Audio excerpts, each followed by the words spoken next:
Olá pessoal, Shalom, sou a pastora Cristiane Correia, dona do canal Mergulhando nas Escrituras Sagradas. No vídeo de hoje, nós vamos falar um pouco a respeito do posicionamento do profeta Eliseu diante do desespero de uma viúva e mãe. Mas antes de mergulharmos nas Escrituras, já quero convidar você que é inscrito aqui no canal e que sabe do nosso compromisso de estarmos levando a palavra de Deus às pessoas, a já deixar o seu like.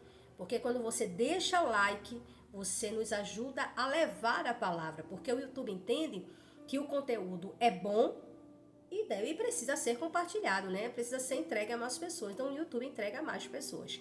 Você que não é inscrito aqui no canal, eu te convido a assistir essa live, ou corrigindo, assistir esse vídeo.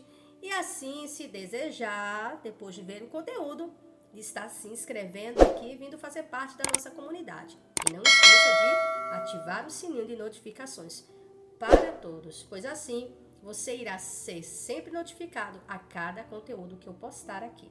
Amém? E sem mais fala, vamos para o nosso conteúdo de hoje. Segundo Reis, capítulo 4, nós vamos ver do verso 1 ao 7, uma passagem bastante importante e também muito citada, né? Uma história muito bonita. A gente sempre está falando, né, da viúva, a viúva. A viúva que, né, foi de um estado, né, de dificuldades à posição de empreendedora. Mas eu quero chamar a atenção aqui é para o homem de Deus, o posicionamento do Eliseu diante da viúva e diante daquela, né, de uma mulher, né, viúva e mãe desesperada. Eliseu, quando recebe a visita desta mulher, essa mulher já vem clamando. Quando ela chega diante do homem de Deus, ela clama ao homem de Deus. E ela declara o que está acontecendo. E ela diz assim para ele: o teu servo, o meu marido, está morto. E tu sabes que o teu servo verdadeiramente temia o Senhor. E o credor veio para levar consigo os meus 2 filhos para serem servos. Essa mãe estava desesperada, já tinha, né? Ou seja, essa viúva já tinha perdido, né? O marido, claro. E agora estava vendo os seus filhos a ponto de serem levados. Diante desse desespero, ela vai ao homem de Deus e declara diante dele o problema.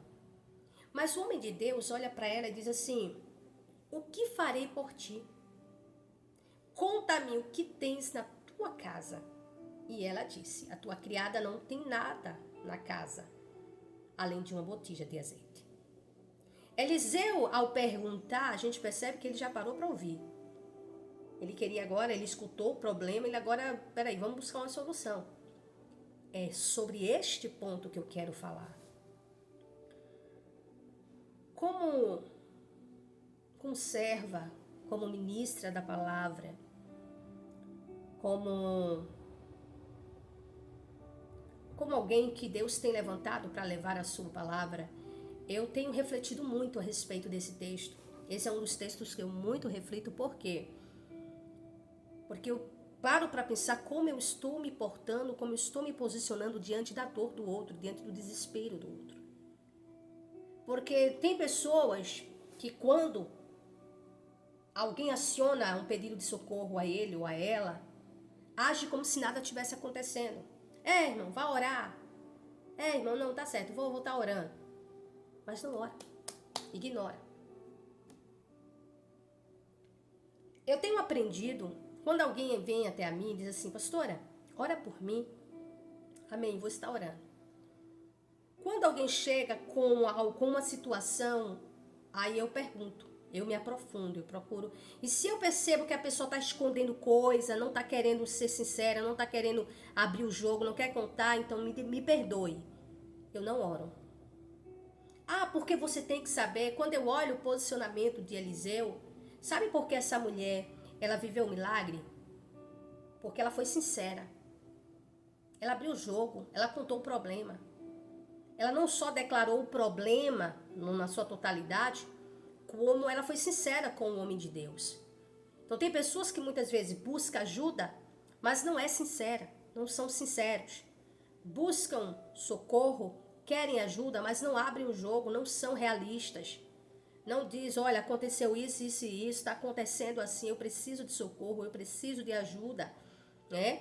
Então, fica difícil muitas vezes da gente socorrer alguém por conta disso. E sabe por quê? E agora eu vou dizer, você sabe por quê? Eu pergunto, eu procuro saber, quando eu vejo que alguém vem, e quando vem e eu percebo que está escondendo coisa, eu não oro. E eu vou dizer a você por quê? Porque se alguém está escondendo, tem alguma coisa para temer. Eu me lembro quando alguém veio pedir, pedir, olha, eu peço para você orar pelo meu casamento. No final, a pessoa era o marido de outra mulher. E aí?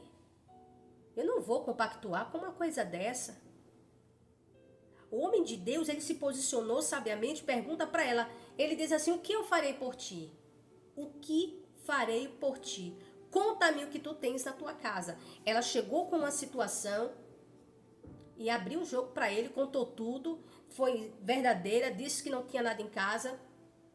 E o que ela tinha era apenas uma botija de azeite. Ela sabia que o azeite era algo de valor, mas era pouco, não era o suficiente para, ao ser vendido, pegar o dinheiro e pagar a dívida. Então o homem de Deus agora lhe dá os conselhos. Então eu sempre falo assim, eu sou muito clara com as pessoas, quando eu falo, as pessoas vêm procurar, pedir um conselho, vêm pedir uma direção, né? Então eu procuro levar para a palavra, eu procuro conceder a direção dentro da palavra. Até porque eu não posso orientar pessoas como se estivesse orientando essas pessoas para mim, mas orientar essas pessoas para viver a palavra de Deus. Então tem pessoas que elas não estão precisando de, como é que eu posso falar, de uma profecia, porque tem muitas pessoas que às vezes vai conversar com alguém em busca de uma profecia, mas a questão não é uma profecia, mas uma direção, um conselho. E foi isso que o homem de Deus fez. Ele deu conselho para ela. Eu sempre falo que todo homem de Deus, toda mulher de Deus precisa ter a palavra.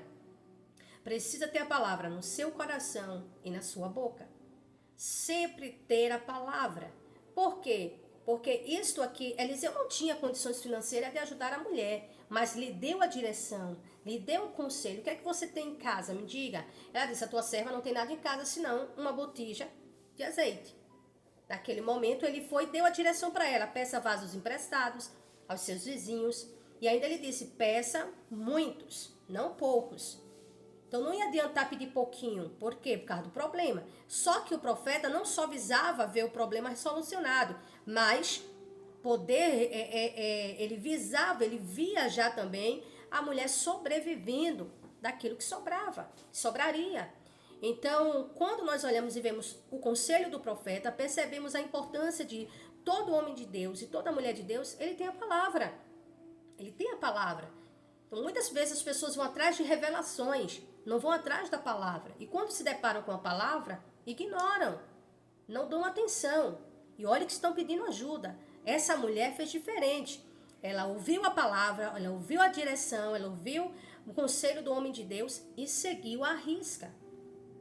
Então, claro que a gente tem que saber a quem a gente vai conversar, a quem vamos recorrer e mais, analisar bem o conselho que está sendo dado. Porque se o conselho está dentro da palavra, vale a pena você viver à risca. Eu digo isso porque eu sempre... quando tem pessoas que quando vêm pedir ajuda e você vai para a palavra, elas não querem. Não há, porque o que eu preciso é dinheiro, eu estou precisando de dinheiro. Foi o que essa mulher estava. A necessidade desta mulher não era oração, tá? Não era profecia. A necessidade dela era financeira. Mas o homem de Deus não tinha como lhe ajudar. Mas quando ele pergunta, conta-me o que tu tens na tua casa, e ela disse, a tua serva não tem nada em casa, senão um botejo de azeite, ele fez o quê? Ele usou a fé dele, quando ele orienta ela e diz, vai e peça vasos vazios, não poucos, mas muitos, vá e derrame o azeite sobre os vasos. Ele teve fé de que o azeite seria multiplicado. Então você percebe que, embora ele não disse aqui, Deus mandou dizer. Não, porque nem sempre Deus vai mandar a gente entregar profecia. Mas se a gente tem a palavra, Deus sempre vai nos levar a entregar a sua palavra. Então que neste momento nós possamos aprender com o homem de Deus a estarmos, com a palavra de Deus, tanto no nosso coração quanto na nossa boca, para termos a capacidade, a condição de orientar pessoas a viverem o sobrenatural. Porque aqui não teve profecia, aqui não teve aquela agitação, aquela coisa toda. Mas o que vemos aqui é um homem de Deus, temente ao Senhor, um homem cheio de fé, que orientou aquela viúva e mãe desesperada a viver um milagre. Então, o milagre dependeria do profeta? Não, dependeria agora da mulher. O homem de Deus entregou a ela a direção. Agora cabia à mulher se iria colocar em prática ou não. E é aí onde mora a questão de muitas pessoas, às vezes, não viverem o sobrenatural, porque elas não estão em busca da palavra, elas não estão em busca da voz de Deus, estão em busca de profecias, de revelações. E acredite, nem sempre você vai ouvir Deus mandou dizer. Às vezes, Deus está falando através de um conselho. Às vezes, a solução, a saída está em um conselho. E um conselho dado por um homem de Deus, por uma mulher de Deus, de fé, e que vive debaixo da autoridade da palavra de Deus, pode ter certeza, são conselhos de vida, não conselhos para destruição. Então, que Deus te abençoe, em nome de Jesus. Um beijo no coração de vocês e shalom para todos. Até o próximo vídeo. Tchau, tchau.